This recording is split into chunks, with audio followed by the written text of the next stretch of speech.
Alors maintenant, je vais appeler le professeur Giorgio ZANCHIN. Donc, il est président de la Société internationale, je vous l'ai annoncé tout à l'heure, mais il est également, bien évidemment, président de la Société italienne d'histoire de la médecine. Il est surtout un éminent neurologue à l'université de Padoue et c'est un grand spécialiste pour certains que, enfin, que connaissent beaucoup de spécialistes sur les problèmes de céphalée. Alors, il va vous parler bien évidemment d'un sujet qui l'intéresse particulièrement, Histoire d'un symptôme, aspect historique et actuel de l'homophobie migraineuse. Mais avant ça, Monsieur le Président, permettez-moi de vous remettre au nom de notre société, donc au nom de tous nos collègues ici présents, les tables bibliographiques 100 ans de communication à la Société Française d'Histoire de la Médecine, histoire que nous avons édité à l'occasion de commémoration du centenaire de notre société, car vous le savez bien, Monsieur le Président, sans vouloir jouer les modestes, notre société existe depuis 1902. Voilà. Merci bien. Merci bien. Voilà, 5 ans avant la fondation de la Société italienne d'histoire de la médecine. Alors, c'est l'histoire. Merci bien, vraiment. Monsieur le Président, Monsieur le Secrétaire, chers collègues, je vais remercier vous pour votre bien gentille invitation et je vais porter à la Société Française d'Histoire de la Médecine les salutations bien amicales de la Société internationale d'Histoire de la Médecine, et qui, comme vous savez, c'est très lié entre eux, parce que la Société internationale était pratiquement fondée avec la langue française, qui était la seule langue officielle, à peu près until excusez-moi, je vais mêler un peu d'anglais, jusqu'à 90. Et maintenant, c'est quand même, avec l'anglais, une des deux langues officielles de la Société internationale. Je souhaite que beaucoup de membres de la Société française d'histoire de la médecine voudront bien joindre, écouter et s'inscrire à notre société internationale, parce que c'est une société où on peut confronter les différentes recherches, les différentes idées et avoir des stimulus très intéressants parmi les différents pays. Nous allons maintenant organiser les congrès internationaux au Cairo, qui aura place dans l'octobre prochain, et je souhaite un grand numéro de Français où participeront. Alors, maintenant, je vais commencer ma présentation et je vais m'excuser parce que je pense que je peux m'exprimer mieux en anglais, parce que mon français, ce n'est pas très bon.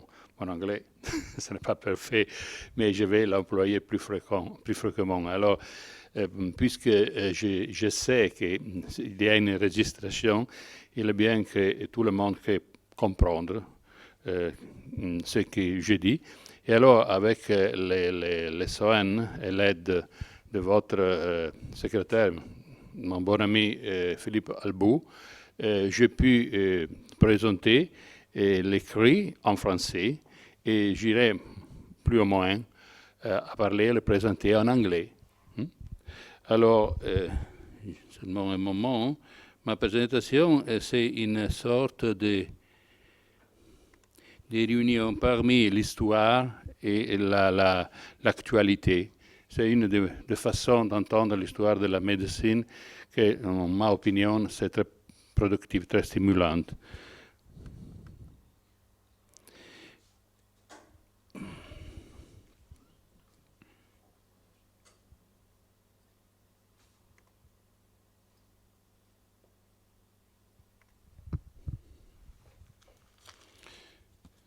Si vous êtes bien gentil, j'ai préféré m'asseoir parce que je dois lire en anglais et la projection en français. Alors, c'est plus facile, je m'assois.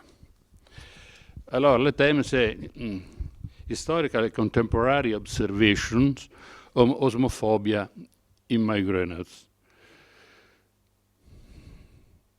Nous allons parler we are going to speak about osmophobia. Therefore, first of all, we have to give its definition. This is well illustrated, in my opinion, by these two pictures going back to the beginning of the last century, to the Belle Epoque. And we see on the left side a condition where that nice lady is not really disturbed at all by the smell of the flowers. But in the second scene, we see that those flowers are really disturbing her. And we think that since the young man is very handsome, they are the flowers which are disturbing, not the handsome young man. So this is exactly the concept of osmophobia. Osmophobia is defined as the perception of a smell that in normal conditions is not disturbing or is even pleasant, such as perfumes, which becomes unbearable during the headache attack, so peculiarly during the headache attack.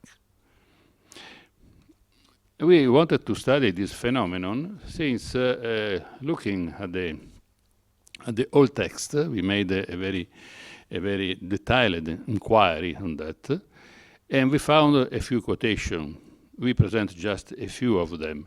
So the first reference to this curious, interesting phenomenon can be found in the Areteus the Cappadocian, a contemporary, as we know, of Galen, who says, in migraineurs, the sense of smell is altered. They do not enjoy pleasant odors and are unable to bear the smelly ones. The contemporary Galen is even more precise. Every intense odors, like those of resin or perfumes, or more in general, all of those which are aromatic, cause to them, the migraineurs, ache of the head. So in this case, the concept is a little bit more precise, but also expanded. So for Galen, it's not a matter of a smell which becomes disturbing during the headache attack, specifically during the migraine attack. Even more, there are patients which can recognize an odor as a cause of an attack of migraine. They are not suffering of a headache, but if they are exposed to such an odor, an attack of migraine can supervene. With modern words, it depicts odors as a possible trigger of a migraine attack. So it is something more in the observation of the relationship between osmophobia or olfactus and headache. Paul of Egen give also a reference, although very indirect. A long-lasting ache of the head, aggravated by noise, is referring to the migraine attack, aggravated by noise, intense light, wine drinking, and odors. But the ancient author, which really pays a lot of attention to this phenomenon, even if implicitly, not purposely, is Bernardino Ramazzini, who, as you know, is the founder of the Medicine of Workers. He worked in Modena and then in Padua, and he was called to teach in Padua in 1700. In the same year, he published the first edition of his treatise, the first volume of this kind, aimed to describe the diseases connected with the condition of workers, the morbis artificium diatriba. This first edition was followed when he was professor in Padua, just before he died, by a second, more complete, expanded edition in 1713. He died the year after. This treatise included a preface, 40 chapters describing diseases in different types of professions, a dissertation on the diseases of educated, a supplement of 12 chapters, and curiously, a dissertation on the illnesses of nuns. It is interesting to notice that Bernardino Ramazzini pays really a lot of attention to headache and also to osmophobia, as we are going to see soon, despite the fact that this volume has no specific relation with headache. Of course, there are reasons. He quotes headache as a disease, as a disturbance caused by certain working condition, but nevertheless, his attention is really a little too much to be included in this kind of treatise. But we will see that maybe we discovered why. And curiously, he never used the word migraine, which, as you know, since Galen substituted for the term proposed by Areteo the Cappadocian, heterocrania, meaning exactly the same, always with Greek words, hemicrania, an headache that in many cases hit peculiarly half of the head. But let's go on, and then we will come back to this issue. If we quote the original words of Bernardino Ramazzini, who of course wrote in Latin, the scientific language of the period, when he speaks about the diseases of the pharmacists, he says, I know that sometimes pharmacists are disturbed not only by unpleasant smells, with nausea and vomiting, but also by the pleasant ones. So a very specific, detailed definition of osmophobia. It is not related to the pleasure or to the bad quality, pleasant to the bad quality of the odor. It is related to the intensity of the olfactory stimulus, not to its qualities. And again, always speaking on the same category of workers, the pharmacists, he says with a little poesy in this poetry, in these words, in spring, when they prepare infusions of roses for golden syrups, and when the whole shops smell of the rose beds of Paestum, I have heard some complain of severe headache, others of diarrhea.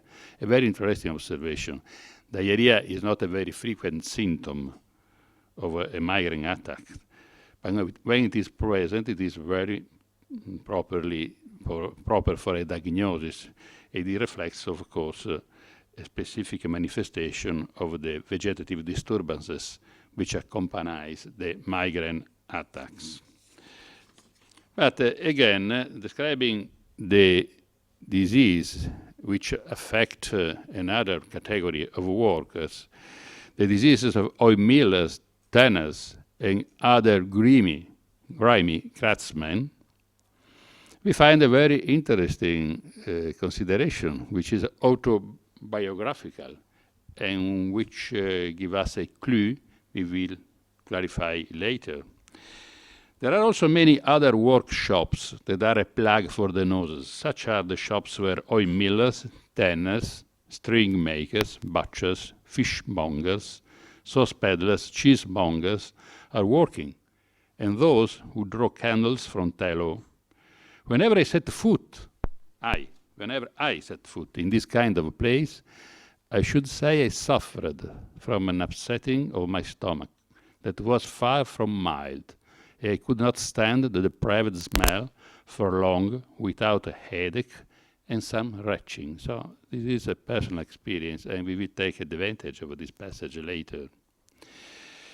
And go ahead, the extent of damage to the head of the smoke from nut oil, is felt by those who, in a closed room where there is no flue, by nut oil lamps, write or read or do some other work for several hours, for they do not get out of there without severe headache. And there is another curious observation, not only from this nice picture, but really scientifically, we don't know if animals are suffering of migraine or other kind of headache. Probably they do, but we don't have any evidence on that. I looked also to the treatise on animals. I didn't find anything about that. But what is interesting is that Ramazzini was a very keen observer, because his method of study was to go, who was a professor, a very important person, personally in the grimy shops, in these very poor shops or factories, to realize directly on the spot what was going on and which were the causes of the disease. So a very, very modern attitude. And he did the same also in this case when he speaks about this curious observation. I repeatedly noticed that there is no way of inducing the horses to pass in front of those grimy shops, those which the bad smell mentioned before.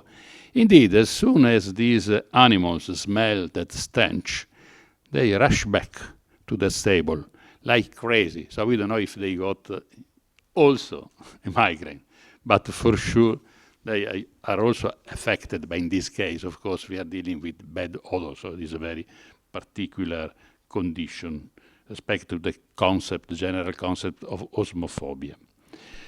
And the last quotation, we have a few others I could present to you, but I stop here. When he speaks about the diseases of carpenters, from the wood they are working on, they suffer practically no harm, if not sometimes from the wood of cypress, since there are some who cannot stand its heavy odor without an headache. Now, we were really inspired by this attention of Ramazzini to this symptom, which, by the way, had the opportunity to observe frequently. It was frequently reported by our patient. So we went a little bit around in the literature, and we thought that maybe we could find a lot of papers on that, that nothing, almost nothing was written. There was something, but very little, I would say. And so we decided to start a clinical study in order mainly to clarify 2 points. What is the frequency of this disturbance? Not only among the migraineurs, what is the frequency among the headache sufferers? Above all, what is the frequency among migraineurs and among the person affected by tension-type headache? Because these are the 2 primary headaches, that is, headaches which are a disease by themselves. They are not secondary. They are not depending from sinusitis, from brain hematoma, from identifiable causes. They are primary headaches which must be cured like that. And the diagnosis between migraine and tension-type headaches is that one which poses more often some difficulties. Now, the matter is not irrelevant, since the therapies are also different. So the first problem, what is the frequency of this phenomenon? And second question, what is its clinical interest, if any, for a possible differential diagnostic utilization? Now, we worked really on a large study for a total, you see that the number of a patient affected by the 2 more important primary form of 2 more important migraine form, migraine without aura and migraine with aura, are quite large. with a group of tension type patients for a total of more than 700 cases. And what came out from this research was very interesting and very clear-cut. In the population of migraine, more than 40% are affected, present, refer this symptom. Surprisingly, no one among the population of tension-type headache. Now, this, of course, is just the most evident result of a research that was much more detailed, giving all the features of this phenomenon, the frequency, and so on. And it was printed in our reference leading journal, in the Journal of the International Society for the Study of Headache, Cephalalia. So what we can say is that 43% of migraineurs refer homophobia, whereas 0 are present among tension-type headache. There is something more to add, in this case, in order to connect the autobiographical reference we noticed before given by Bernardino Ramazzini about his personal experience with unpleasant odors. What we found is that among that population of osmophobic patients, which is about half the migraineurs, there are 25%, about 25% of that population, in addition to showing osmophobia during the attack of migraine, can have recognized an odor as a trigger.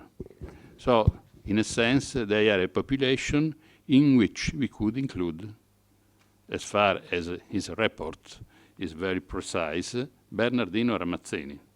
So, about 10% of all the population of of migraineurs, and about 20% of the population of osmophobic patients are also recognizing an odor, a perfume, an olfactorial stimulus as a trigger which can cause the appearance of an attack of migraine. And what is interesting, whereas osmophobia usually can be due to 1, 2, 3, 4 odors, only about 20% of osmophobic patients recognize a single odor as the cause of osmophobia. As far as the trigger, this usually is very, very specific. We could speculate on that, of course.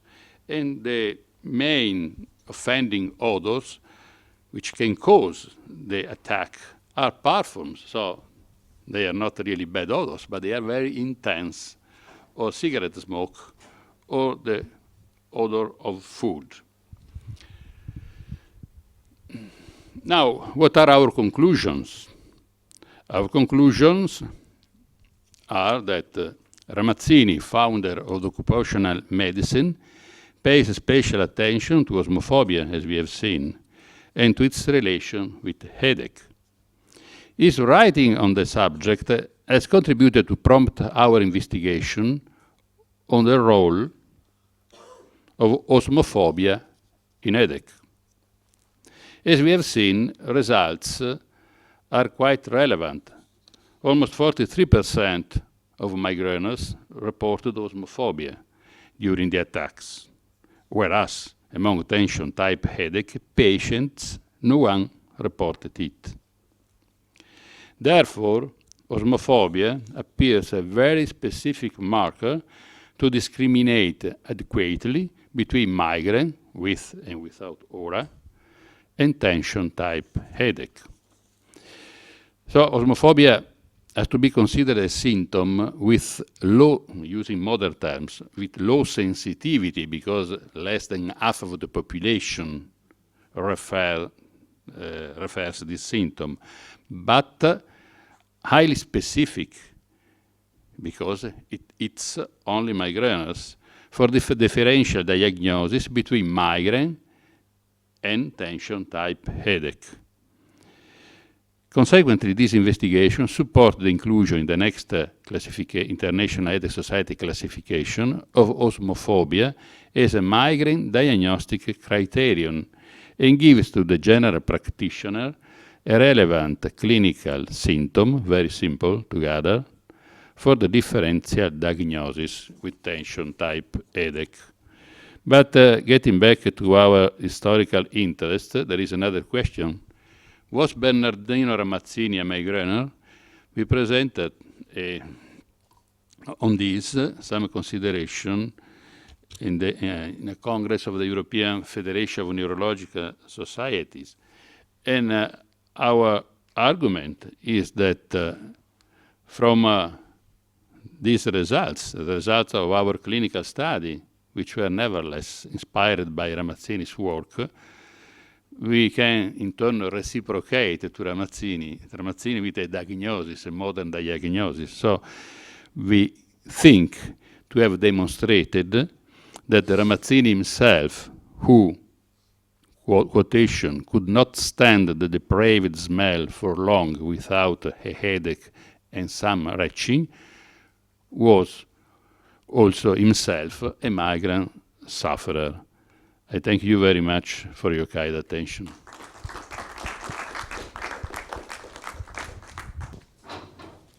Quelle explication donnez-vous à ce phénomène d'intensification?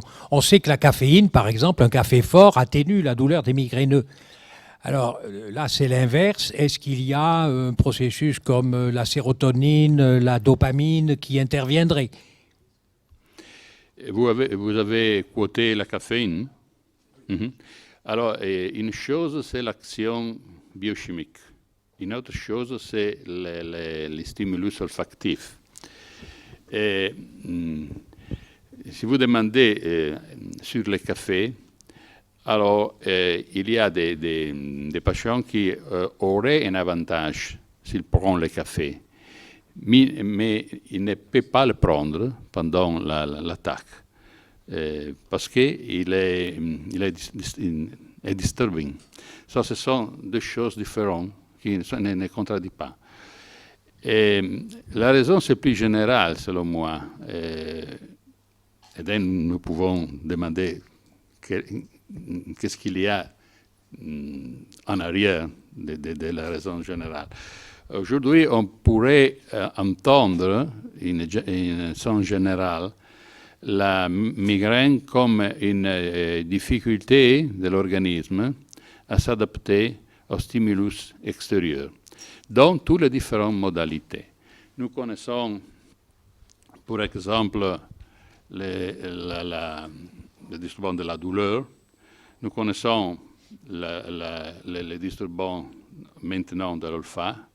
Il a récemment été décrit les disturbances de la tactile, l'allodynie, c'est-à-dire pendant l'attaque, plusieurs, from 50 to 75% of migraineurs refer an alteration of the sensibility and therefore touching becomes painful. We already knew photophobia, so the intolerance to the light. We already knew phonophobia, so intolerance to the sound. In this sense, we have completed the series. All the senses are not able to cope, to filter appropriately the external stimuli. This is the situation of the migraineur. That is also the reason why, even if it is a genetic, a familial disease, the difference, the clinical expression is so different. Because according to the level of inheritance, the sensitivity to the environment can be quite different, but the environment is anyway very, very important for a migraine. So the first suggestion we give to our patient before giving any drug is nocet ipsum, so a list of a possibility, not really I don't think we have to prohibit to say, don't take this, don't take this, don't take this. No. Pay attention if it is this list of conditions which are known to be the most often involved, but by no means necessarily involved in your case. In your case, is involved, then avoid it. So this is very important, because without taking any drugs in this way, very often you can eliminate already a substantial number of attacks. On the rest, you have to act with drugs. I don't know if I answered to your question.